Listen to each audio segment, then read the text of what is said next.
Let's have a look at the Case Junior Swordbuster. Straight up, this is a gorgeous little knife. This one in particular has an amber jigged bone for the covers, and honestly, it's absolutely gorgeous. So let's have a look. So obviously, being a swordbuster, it is a slip joint, so non-locking. Now that blade here is actually under 3 inches. What does that mean? Well, we can legally carry it in Britain, and we can legally carry it in almost every country actually, so that's great news. We've got a almost sort of very faint clip point there. It's full flat ground. Let's have a look at the tang stamp, very important. Case, USA. Now, this is quite a traditional pattern. The swordbuster, I believe these date back to the 1700s. I could be wrong. I think the swordbuster is of European design. Again, no idea what country. I did try to find some information on when the swordbuster was invented and by who, but I can't really find any information. One thing that really did surprise me, however, was a few folk actually was saying that the design originated in Scotland. I'm seriously doubting that.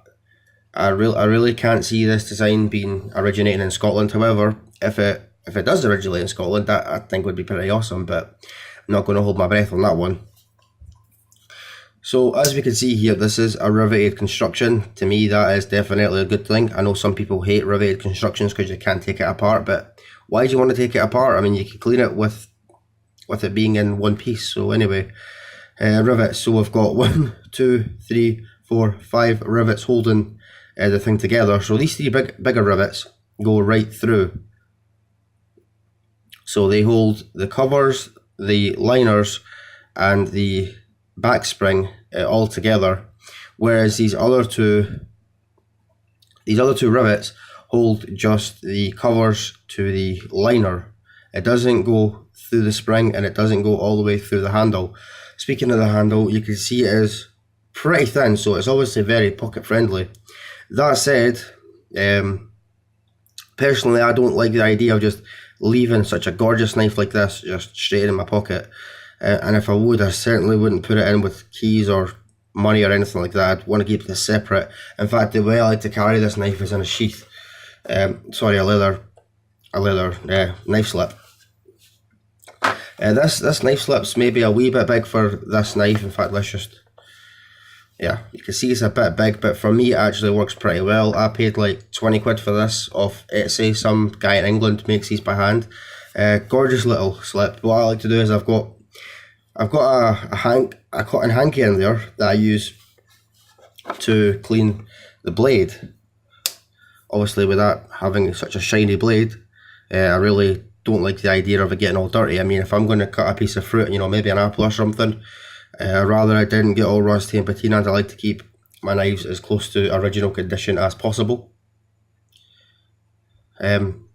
Sharpness out of the box is pretty decent. It did come fairly burred though, so I do suggest when you get this, you give it a strop. You won't really need to take it to a stone unless you absolutely feel the need. I've never once taken this to a stone, although to be fair, I've not really cut all that much with it yet.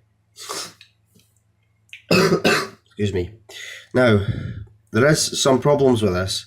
Bearing in mind I said I paid about 60 odd quid for this knife. That's from Heine Haynes. You could see here there's some gaps. Now that doesn't look too bad, and it didn't bother me too much. However, when we open up the knife, now that just looks terrible. What's more, you see that? Now that really does bother me a lot. Now, will it get worse? I don't know. I don't think so. I sure as hell hope not. But for now, I think I can live with it. I really don't want to send it back to Case because, well, I'd rather not be a month or so without my swordbuster, so I'm not going to do that. All in all though, I think this is a really gorgeous knife, and really that blade wobble is his only flaw.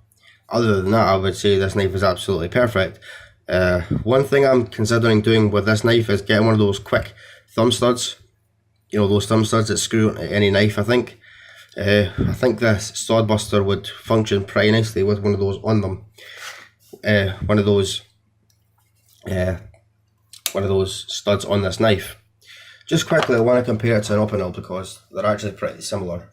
And I believe they were both designed originally as farmers' knives or peasants' knives. More so the Opinel, but as you can see, they are pretty similar in size and blade shape and functionality. Excuse me. These knives could basically do the same tasks. Now, they're not heavy duty knives, you're not going to beat on them. You know, you're not cutting down a tree with them or anything crazy like that. They're not survival, well, the Opinels are commonly used as survival knives, but these are just general purpose outdoor working knives, not for anything hard use, but just a general purpose working knife. And I think both of them will do it perfectly. But for me, this Case Sodbuster is just a general purpose EDC pocket knife. In fact, could you possibly pass this as a gentleman's knife? Possibly. I mean, I kind of think that to myself. Could this be a gentleman's knife? I don't know. Let me know what you think. Anyway, that's my thoughts on this knife. Thank you for watching.